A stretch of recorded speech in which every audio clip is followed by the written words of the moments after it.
Pemirsa, jelang otopsi ulang jenazah Brigadir Yosua besok, ratusan aparat Polda Jambi dan Polres Muaro Jambi diterjunkan untuk mengamankan proses otopsi. Sejumlah aparat akan ditempatkan di sejumlah titik termasuk di lokasi pemakaman, rumah sakit, dan rumah duka. Sebanyak 358 personil gabungan Polda Jambi dan Polres Muaro Jambi akan diterjunkan untuk mengamankan proses otopsi ulang jenazah Brigadir Yosua yang akan berlangsung Rabu besok. Proses pengamanan dilakukan mulai hari ini hingga selesai proses otopsi. Metode pengamanan yang digunakan melakukan pengamanan terbuka dan pengamanan tertutup untuk tim dokter forensik. Sementara itu, keluarga Brigadir Yosua direncanakan akan bertemu dengan tim dokter forensik dan akan menggelar doa bersama sebelum proses otopsi ulang dilakukan.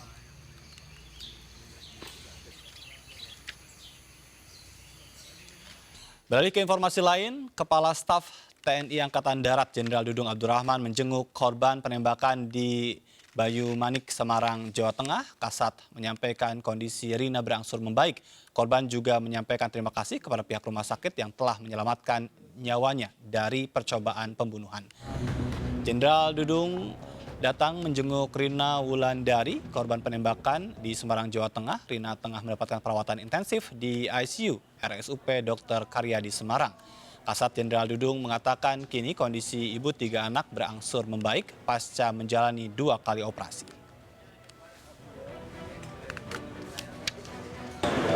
Dari kondisi terakhir, beliau sudah membaik setelah dilakukan operasi baik tahap awal di Rumah Sakit Hermina dan dilanjutkan di Rumah Sakit Karyadi. Pemirsa, penguatan kapasitas sumber daya manusia TNI Polri menjadi pekerjaan rumah bagi Panglima dan Kapolri di tengah sejumlah kasus kriminal yang menyeruak ke publik yang melibatkan oknum TNI dan Polri. Tidak hanya peningkatan kemampuan dalam menjalankan tupoksinya, namun juga menyangkut mentalitas dan moralitas. Sudah bersama kami melalui sambungan Zoom ada Profesor Herman Sulistyo, Kepala Pusat Studi Keamanan Nasional Universitas Bayangkara, dan Reni Kusumawardani, Ketua Umum Asosiasi Psikologi Forensik Indonesia. Selamat malam.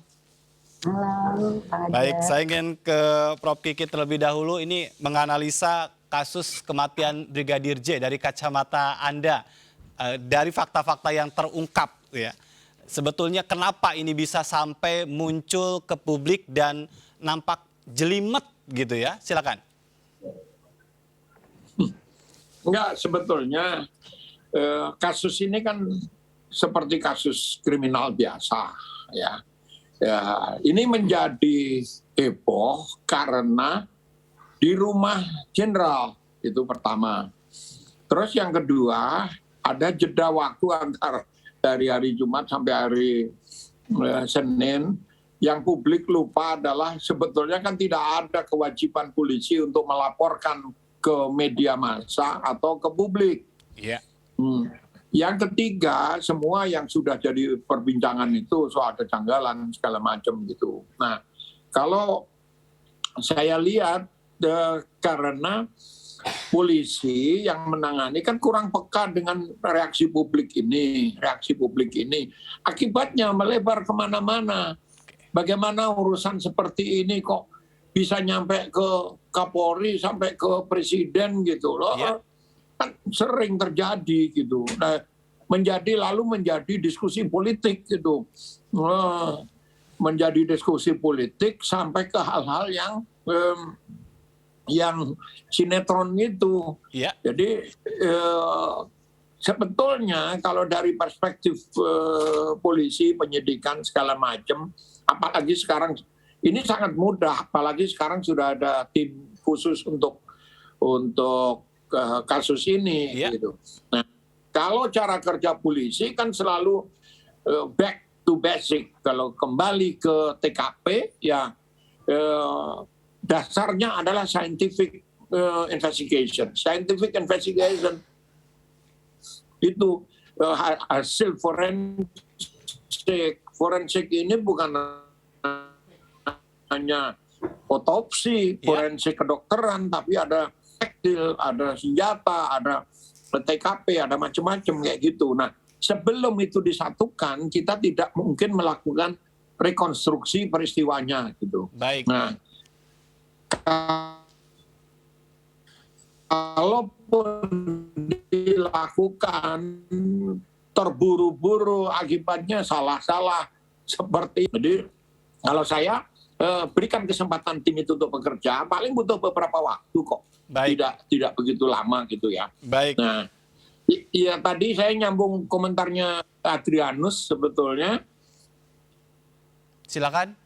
Yang menjadi problem adalah code of silence itu kode di kalangan peer, di kalangan rekan-rekan sebaya atau di kalangan kolega untuk melindungi kawannya. Itu code of silence itu di polisi terjadi pada kasus-kasus korupsi gitu. Itu temuan disertasinya Sambodo di Dr. PTIK itu juga berlaku bukan hanya pada kasus-kasus finansial, tapi juga pada kasus-kasus seperti kriminal ini gitu. Nah, itu yang harus dibongkar oleh polisi. Baik, jadi artinya ini menjadi PR ya, kode-kode itu ya. Baik, saya ingin ke Bu. Seperti kesepakatan kode etik untuk tidak ngomong. Gitu. Ya, baik. Saya ingin ke Bu Reni. Bu Reni, ini berbicara tentang aparat melakukan tindakan kejahatan. Ya, secara mental apa yang mungkin membuat orang begitu kan? Walaupun tadi ya, aparat juga manusia begitu. Tapi dari kacamata Anda, kenapa ini bisa terjadi? Iya, kalau kita bicara pada aparat yang memegang senjata, senjata itu sendiri karakteristiknya kan memang sudah agresif begitu. Jadi akan mempengaruhi psikologis dari penggunanya atau pemegangnya. Nah, pada saat seseorang memegang senjata, itu biasanya kemudian ada satu situasi psikologis yang melibatkan kontrol dan power. Jadi orang pegang senjata itu pasti akan merasakan bahwa dirinya itu memiliki power. Nah, tinggal bagaimana kemudian yang bersangkutan ini mampu di dalam proses kendalinya. Jadi mental ini memang sangat penting. Nah, sebetulnya kita semua juga sudah mengetahui bahwa untuk persyaratan memegang senjata api di kalangan TNI Polri itu tentunya membutuhkan satu rangkaian proses ya, tahapan yang tidak sedikit. Salah satunya adalah kelayakan psikologis. Hanya yang saya lihat di sini, saya sendiri sebetulnya tidak terlibat langsung ya di dalam proses kelayakan pegang senjata itu. Baik, Bu Reni. Ya, nampaknya ada gangguan sinyal. Kita nanti akan coba menghubungi lagi. Baik, saya ke Prof. Kiki kembali ya. Kalau berbicara tentang tadi, bagaimana pembinaan mental dan moralitas begitu kan, supaya kalau kita dalam malam hari ini berbicara tentang dua kasus yang melibatkan anggota TNI Polri, ini bagaimana seorang aparat itu memang bisa menjadi dirinya teladan?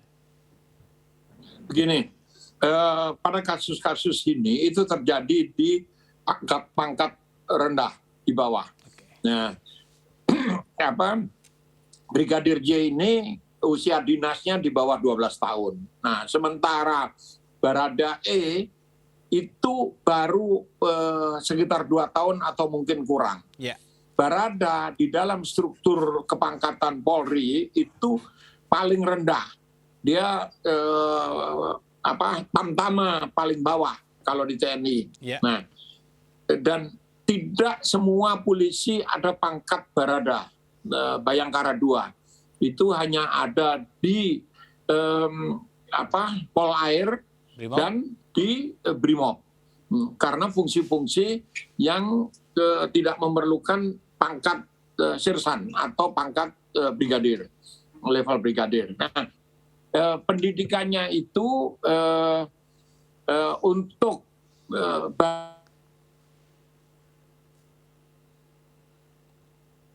ya, silakan dilanjut, Prof. Ya, nampaknya ada juga gangguan sinyal untuk Prof. Kiki. Baik, tadi disampaikan memang ini ada kasus yang ditemukan adalah di pangkat-pangkat rendah begitu ya. Baik, kami akan coba menghubungi Bu Reni. Bu Reni sudah tersambung? Bu Reni? Ya baik pemirsa, kita masih berbicara terkait dengan bagaimana sebetulnya penguatan kapasitas sumber daya manusia untuk TNI Polri menjadi tugas tentu saja dari Kapolda dan Panglima di tengah adanya banyak kasus, termasuk yang menyeruak ke publik ini adalah kasus kematian Brigadir Yosua yang sedang diungkap oleh tim khusus. Dan sebelumnya kita juga dihadapkan pada kasus dugaan pembunuhan berencana yang melibatkan kelompok kriminal pembunuh bayaran yang diduga otaknya merupakan oknum anggota TNI berpangkat Kopral 2. Kita coba kembali menghubungi Prof. Kiki dan Bu Reni. Sudah bisa mendengar suara saya, Prof? Ya, Bisa. Jelas. Baik, saya silakan dilanjutkan, Prof. Yang tadi, yang berkaitan dengan kepangkatan rendah, apa yang memang mempengaruhi itu? Nah, itu hanya 3 bulan. 3 bulan itu kenapa dia menjadi walpri, pengawal pribadinya dari seorang bintang 2, pasti karena kemampuan teknisnya menembak. Dia memang penembak ulung.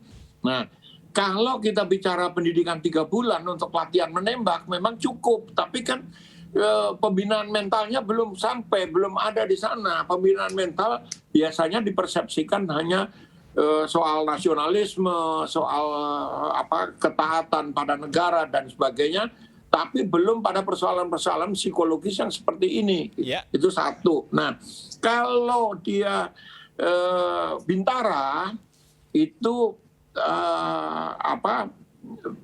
kalau dia Bintara pendidikannya 7 bulan.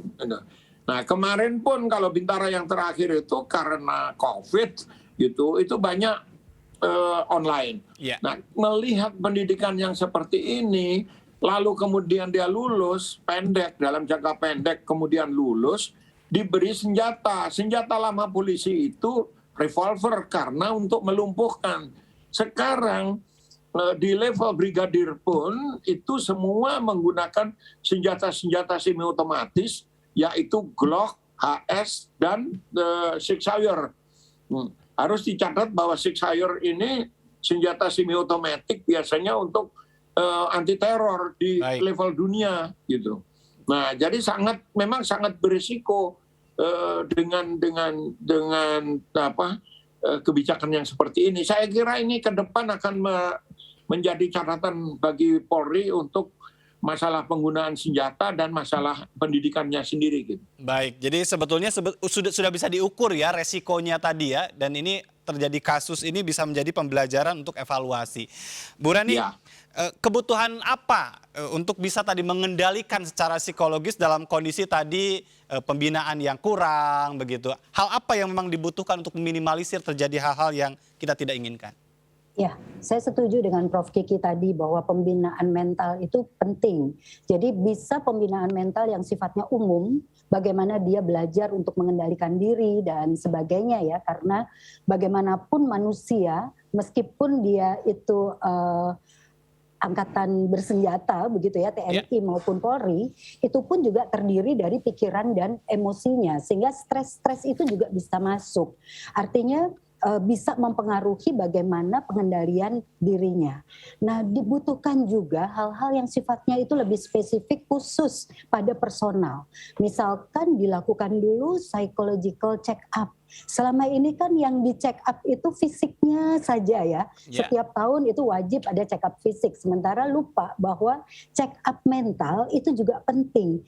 Jadi pada waktu tes awal seseorang itu dinyatakan layak pegang senjata, belum tentu dia akan layak terus-menerus sepanjang dia memiliki jabatan atau memiliki kewenangan. Dan itu instrumennya bisa dilakukan secara massal ya?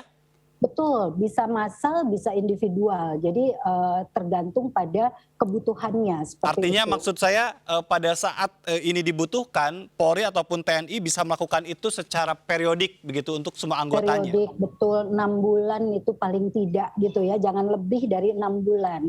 Dan kemudian yang saya katakan tadi secara personal, tentunya kan di sini diperlukan semacam employee program untuk pendampingan pada mereka.